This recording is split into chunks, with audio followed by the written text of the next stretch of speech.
जी नमस्कार, एक नए जॉब अपडेट में आप सभी लोगों का स्वागत है। वैसे तो मेरे चैनल पे इंजीनियरिंग बैकग्राउंड के स्टूडेंट हैं, पर ये जो पोस्ट है वो जनरल ग्रेजुएट के लिए है।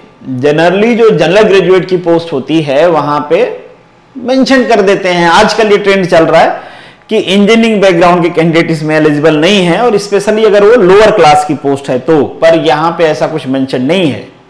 अब मेंशन नहीं है इसका मतलब ये नहीं कि आपके लिए एकदम ड्रीम जॉब आ गई है, आपको अप्लाई करना चाहिए, एकदम लग के तैयारी करना चाहिए, ऐसा कुछ नहीं है।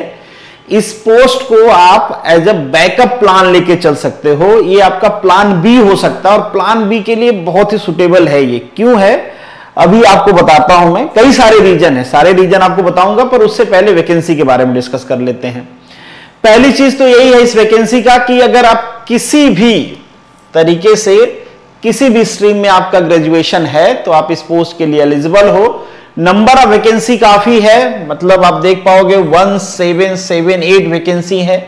दूसरी अच्छी बात कि आपकी पोस्टिंग आपके जिला में हो जाएगी, नहीं होगी तो आसपास तो हो ही जाएगी, इस बात की श्योरिटी है। क्योंकि ये जनरल ग्रेजुएट वाली पोस्ट है, इस वजह से इसकी सैलरी थोड़ी कम है। यहां पे आपको थोड़ा डिसअपॉइंटमेंट हो सकता है, स्पेशली अगर आप इंजीनियरिंग बैकग्राउंड से हो तो। अब जनरली इंजीनियरिंग बैकग्राउंड की जो पोस्ट होती हैं, चूंकि वो टेक्निकल होती हैं, तो वहां पे सैलरी थोड़ी ज्यादा होती है। यहां पे जो आपको सैलरी मिलेगी वो मिलेगी कुछ 33K से लेके 35K तक, ये सैलरी है। इसीलिए मैं कह रहा हूं कि आप इसको plan B as a plan B रख सकते हो। प्लान बी रखने का केवल सैलरी रीजन नहीं है, एक और रीजन, मतलब 2-3 और रीजन हैं जो इससे ज्यादा जरूरी हैं, वो मैं आपको बताता हूं। उससे पहले हम चलते हैं इसके एडवर्टीजमेंट पे, कुछ डिटेल डिस्कस कर लेते हैं, फिर ये भी डिस्कस करेंगे कि आपके लिए ये बेहतर क्यों है, बेहतर विकल्प क्यों है आपके लिए ये। तो ये देखो आप, डेट ऑफ सबमिशन है, एप्लीकेशन फॉर्म स्टार्ट हो चुका है, ये वेबसाइट है, इस पे क्लिक करके आप फॉर्म फिलअप कर सकते हो। बेसिक चीजें हैं, आपको पता ही है। इसका जो टेंटेटिव एग्जाम है, जब पेपर होने वाला है, ये है 25 जून, ठीक है। टेंटेटिव मेंशन कर रखा है, पर हो जाएगा। जनरली इन लोगों का जो एग्जाम है वो पोस्टपोन प्रीपोन इस टाइप का झंझट इसमें नहीं होता है। इसमें मेंस एग्जाम भी है, मेंस एग्जाम आपका होगा अगस्त में। अब ये जो एग्जाम है ना, इसको एलिमिनेशन टेस्ट कह रखा है, 100 मार्क्स का है, ये 100 मार्क्स का है। उससे अच्छी बात है कि ये पेपर इंग्लिश में है।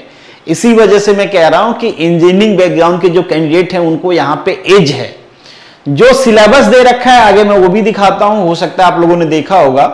वो सिलेबस भी ऐसा है कि उसके लिए आपको एडिशनली पढ़ने की जरूरत नहीं है। आप किसी भी इंजीनियरिंग एग्जाम की प्रिपरेशन कर रहे हो तो वो सिलेबस बाय डिफॉल्ट आपके प्रिपरेशन में होगा, तो आपको मुंह उठा के जाना है, केवल एग्जाम दे लेना है। इससे आपका ये भी टेस्ट हो जाएगा कि सच में आप पढ़ रहे हो सीरियसली, या फिर बस ढोंग रच रहे हो पढ़ाई का और दूसरों को बता रहे हो कि मैं बहुत पढ़ रहा हूं। तो आपका इवैल्यूएशन भी हो जाएगा। अगर आप सीरियसली पढ़ रहे हो तो एग्जाम आ गया है, शायद इस एग्जाम के प्रिपरेशन में थोड़ी और आपकी अच्छी प्रिपरेशन हो जाएगी। 2-3 चीजें तो ये हैं, और क्योंकि ये पेपर इंग्लिश मीडियम से ही है, इस वजह से मैं कह रहा हूं कि आपको एज ज्यादा है। जो जनरल ग्रेजुएट्स होते हैं, स्पेशली गुजरात वाले, वहां पे गुजराती लैंग्वेज प्रीफर किया जाता है ग्रेजुएशन के लिए भी, मैक्सिमम ग्रेजुएशन में। और मैक्सिमम स्टूडेंट ग्रेजुएशन जो करते हैं वो गुजराती से करते हैं। अब उनको इंग्लिश में होती है तकलीफ समझने में, क्वेश्चन समझने में तकलीफ होगी, और आप इंजीनियरिंग बैकग्राउंड के, आपको इंग्लिश समझने में प्रॉब्लम नहीं होगी। और दूसरे जो सिलेबस है वो आपने पहले से पढ़ रखा है। ये 2-3 एज हैं आपके पास, इस वजह से मैं कह रहा हूं कि इसको आप एज ए प्लान बी रख सकते हो। तीसरा प्लान बी क्यों रखना है कि देखो, इसमें जो डिस्क्रिप्टिव एग्जाम है जिसमें लिखना है आपको, ये भी इंग्लिश में लिखना है, यही आपको एज मिल जाती है। और जो लिखना है वो भी ऐसा सिलेबस कुछ नहीं है कि आपको एडिशनली पढ़ना है। प्रैक्टिकल टाइपिंग है, टाइपिंग में भी आ गए होगा कि जनरली इंजीनियरिंग बैकग्राउंड में लोग कंप्यूटर के हैबिचुअल हो ही जाते हैं, काम करते ही रहते हैं, तो यहां पे भी आपको कुछ एडिशनल प्रिपरेशन करने की जरूरत नहीं, टाइपिंग कर लोगे। हाँ, गुजराती टाइपिंग का थोड़ा सा आपको करना होगा प्रैक्टिस, तो जब वहां तक चले जाना तो 1-2 दिन 4 दिन 1 हफ्ता गुजराती टाइपिंग के प्रैक्टिस कर लोगे, वो आ जाएगा। तो आपको एडिशनल प्रिपरेशन करने की जरूरत है नहीं। एक और बात देखिए कि ये एग्जाम कब है भाई, अक्टूबर में है। अक्टूबर में एग्जाम होगा, 1 आध महीने बाद रिजल्ट आएंगे, फाइनल रिजल्ट आपके। फिर उसके बाद तब तक जब रिजल्ट आएगा तब तक आपके जो दूसरे जीपीएससी कैलेंडर के एग्जाम है, जिनकी प्रिपरेशन आप फोकस करके कर रहे हो इंजीनियरिंग बैकग्राउंड के, वो एग्जाम्स भी आ गए होंगे, और जब तक इसकी पोस्टिंग आएगी तब तक वो एग्जाम्स भी हो जाएंगे, क्योंकि दिसंबर तक अभी जो कैलेंडर है उसमें दिसंबर में लास्ट एग्जाम है आपका जो एई का है, नर्मदा एई का। मैकेनिकल के पर्सपेक्टिव में बात करूं, दूसरे ब्रांच वाले होंगे उनका भी तब तक हो ही जाएगा, क्योंकि वो अराउंड लास्ट है।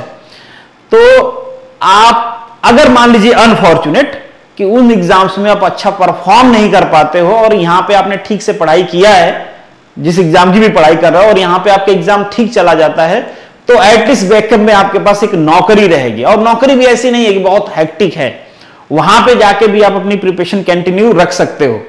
तो ये सारी चीजें हैं कि आपको इस एग्जाम को अप्लाई करना चाहिए अगर आपका दिल करता है भाई। तो अगर आपको लगता है नहीं कि भाई सैलरी कम है, मैं तो नहीं अप्लाई करूंगा, मैं तो 1 लाख वाली सैलरी रहेगी तभी तैयारी कर पाता हूं, तभी मोटिवेशन मिलता है, तो ठीक है, आप वो भी करके देख सकते हो।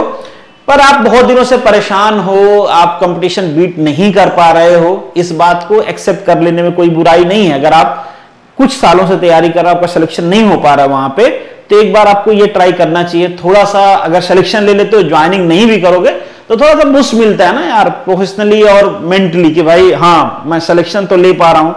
और जो थोड़े ताने वाने मिलते होंगे शायद वो भी बंद हो जाए उससे, कि लड़का कहीं तो सिलेक्शन लिया, अब उनको थोड़ा पता है पोस्ट कौन सी है, हाई कोर्ट में है पोस्ट, अरे सॉरी लोअर कोर्ट में, मतलब आपके डिस्ट्रिक्ट वाली जो कोर्ट होती है, लोअर कोर्ट, सिविल और क्रिमिनल दोनों में है ये, ठीक है। नीचे दे रखा है कि कहां कहां पे वैकेंसीज है, और यहां पे आप देखोगे तो कैटेगरी वाइज वैकेंसी है।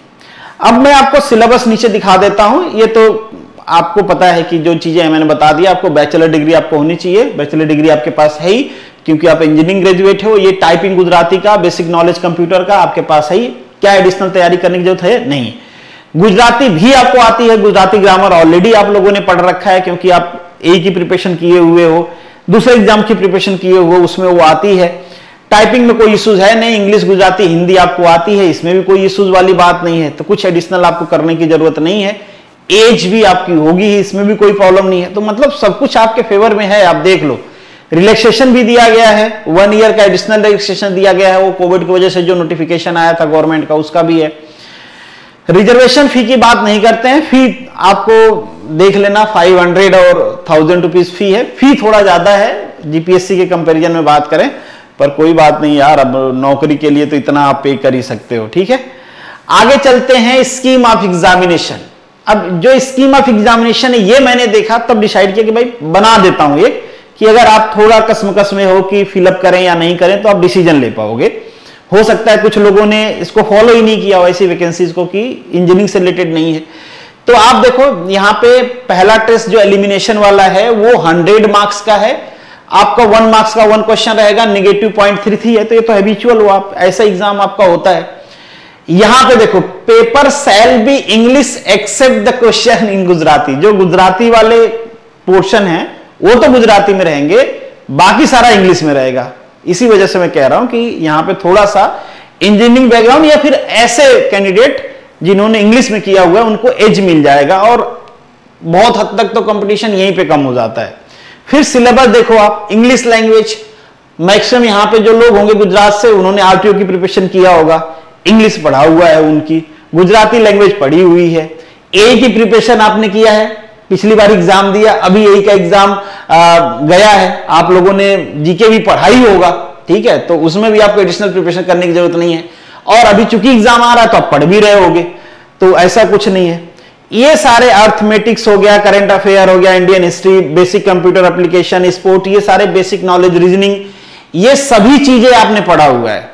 एक एग्जाम में ये सारे सिलेबस में आता है, पढ़ा हुआ है, और आप पढ़ भी रहे होगे, क्योंकि आगे नर्मदा का भी आने वाला है। तो इस वजह से मैं कह रहा हूं कि आपका ये सारा चीज प्रिपेयर्ड होगा, बस एक बार रिवाइज करके आपको एग्जाम में जाना है। ये एग्जाम एलिमिनेशन है, इसके बेसिस पे आपकी मेरिट नहीं बनेगी। कुछ क्राइटेरिया दे रखा है इन्होंने आपको, कि जो रिजर्व कैटेगरी है उसको 55%, नॉन रिजर्व को 60%, मतलब 55 मार्क्स और 60 मार्क्स लाने हैं आपको मेंस में क्वालिफाई होने के लिए। मेंस क्वालिफाई कर लेते हो, मेंस में सब्जेक्टिव क्वेश्चंस होंगे, वहां पे आपको लिखने होंगे, वो 60 नंबर का होने वाला है, और उसका सिलेबस उससे भी कम है। उसका सिलेबस क्या है भाई, देख लो आप, यहां पे उसका सिलेबस दिया गया है मेंस एग्जाम का। क्या है syllabus of the mains exam? Descriptive होगा, इंग्लिश लैंग्वेज का टेस्ट है जो कि पहले से आप प्रिपरेशन कर रखे हो, गुजराती लैंग्वेज का टेस्ट है, ये भी पहले से आपका प्रिपेयर्ड है, बेसिक नॉलेज ऑफ कंप्यूटर ये भी प्रिपेयर्ड है। अब कोई बहाना नहीं चलेगा कि भाई नहीं पढ़ा हुआ है, ठीक है, तो सब पढ़ा हुआ है, बस आपको फॉर्म फिलअप करके एग्जाम देना है, थोड़ा बहुत रिवाइज करके प्रैक्टिस कर लेना है। यहां पे भी मिनिमम क्वालिफिकेशन दे रखा है, पर यहां पे जितना ज्यादा मार्क्स ले आओ आप उतना अच्छा है, क्योंकि ये मार्क्स जो है 60 नंबर ये मेरिट में जाएगा। और जो आपके टाइपिंग वाला प्रैक्टिकल टेस्ट है उसके 40 नंबर है, तो ये 100 नंबर में आपकी मेरिट बनाई जाएगी।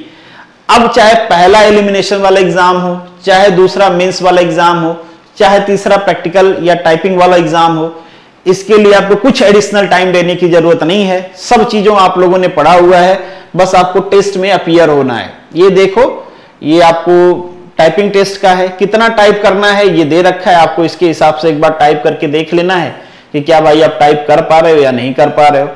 तो बिल्कुल प्लान बी में फिट बैठता है। ज्वाइनिंग भी इसकी तब आएगी, मतलब ऐसा भी नहीं कि यार इधर चला जाऊंगा, इधर मान लो ज्वाइनिंग हो जाती है तो मेरा वो जो एग्जाम पहले से प्रिपरेशन कर रहा हूं उसका उस टाइम पे, जैसे ये आरटीओ का एग्जाम है, आपका इंडस्ट्रियल सेफ्टी का है, डिप्टी डायरेक्टर का है या दूसरे एग्जाम्स है, उनमें कुछ ऐसा डिस्टर्बेंस नहीं है।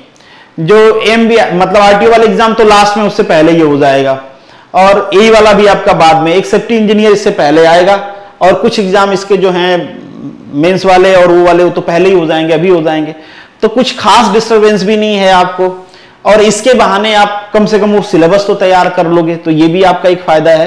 तो मैं तो रिकमेंड करूंगा, भले सैलरी थोड़ा कम है भाई, पर भर लो, अभी देख लो, सिलेक्शन ले लो, फिर मन होगा। अगर मान लीजिए कि फॉर्चुनेट हो, आपको दूसरे में सिलेक्शन हो जाता है, तो कोई ऐसा पकड़ के तो लेके जाएगा नहीं कि भाई चलो सिलेक्शन के लिए जॉब करना पड़ेगा, ठीक है। तो ऐसा कुछ प्रॉब्लम वाली बात नहीं है। यहाँ पे वेटिंग लिस्ट भी बनाई जाएगी 10% का, तो वो सब तो आपके काम की चीज नहीं। बस इन शॉर्ट आपको ये बताना था भैया कि भर दो, आपके प्लान बी के लिए ये ठीक जॉब है। मतलब आपके डिस्ट्रिक्ट कोर्ट में अगर मान लीजिए कि अनफॉर्चुनेट उन सब में नहीं होता है जो इंजीनियरिंग बैकग्राउंड की पोस्ट हैं, तो इसमें हो जाता है, तो आपके डिस्ट्रिक्ट में जॉब करने का काम है, कुछ ऐसा काम भी नहीं रहता, इसमें आप प्रिपरेशन भी जारी रख सकते हो। और बाकी कुछ डॉक्यूमेंट्स के बारे में मेंशन किया है, वो आप देख लेना, अभी जरूरत नहीं उसको देखने की, वो बाद में प्रेजेंट करने होंगे। सब ऐसे ही डॉक्यूमेंट्स हैं जो आपके पास होंगे ही, ठीक है। बाकी कोई डाउट है तो आप कमेंट बॉक्स में लिख सकते हो। और चूंकि मैंने इंजीनियरिंग यहाँ पे ज्यादा इसलिए कर दिया है क्योंकि यहाँ पे चैनल पे सारे इंजीनियरिंग बैकग्राउंड के लोग हैं। जो बैचलर हैं वो तो भरेंगे, वो तो एलिजिबल है, और वो तो प्रिपरेशन भी करेंगे, उनको करना भी चाहिए, क्योंकि भाई उनको तो इंजीनियरिंग वाले ऑप्शंस नहीं है ना। इंजीनियरिंग वालों को वो भी ऑप्शन, इंजीनियरिंग वाला भी ऑप्शन है, ये भी ऑप्शन है। तो जो बैचलर लोग हैं वो करेंगे। मैं ये नहीं कहना चाह, मतलब मेरे कहने का पर्पज ये नहीं कि जो बैचलर है वो सिलेक्शन ही नहीं ले सकते, भाई वो भी लेंगे सिलेक्शन। ऐसा नहीं कि सारे इंजीनियर्स ही जाएंगे यहाँ पे, पर ठीक है, अगर आप इंजीनियरिंग बैकग्राउंड के हो तो जरूर भरिएगा। ये तो कैरेक्टर सर्टिफिकेट है, मतलब देखो यहाँ पे इज्जत दे रखा है, to respectable person unrelated to the candidate being professional, मतलब जिसमें आप प्रोफेशनल हो। डिग्निटरीज लाइक डॉक्टर और इंजीनियर, मतलब इंजीनियर को भी कहा है कि भाई आप कैरेक्टर सर्टिफिकेट बना सकते हो, तो हाईकोर्ट ने इज्जत दिया है आपको, ठीक है। तो ये रहा एक डिस्कशन। बाकी यहां पे आप देख पाओगे कि आपके यहाँ पे आपके कोर्ट में और कौन सी कोर्ट में कितनी कितनी पोस्ट है, देख पाओगे कितनी ज्यादा पोस्ट हैं। कहीं कहीं पे तो बहुत ज्यादा पोस्ट हैं भाई, तो भर भर के पोस्ट आई है, अप्लाई तो कर ही दो, ठीक है। देखो अप्लाई तो सारे कर दो, थोड़ा पैसा वेस्ट करो, बाकी आपकी मर्जी एग्जाम देने जाने, क्योंकि डेट चली जाएगी फिर मूड बदलेगा तो कोई फायदा है नहीं। तो पहले अप्लाई कर लो, फिर मूड बनाओ बाद में। और एग्जाम अभी है, बहुत दिनों बाद है नहीं, ठीक है, जून में एग्जाम है, तो तैयारी भी कर लो। चलिए मिलेंगे नेक्स्ट वीडियो में, तब तक के लिए all the best, good luck and जय हिंद।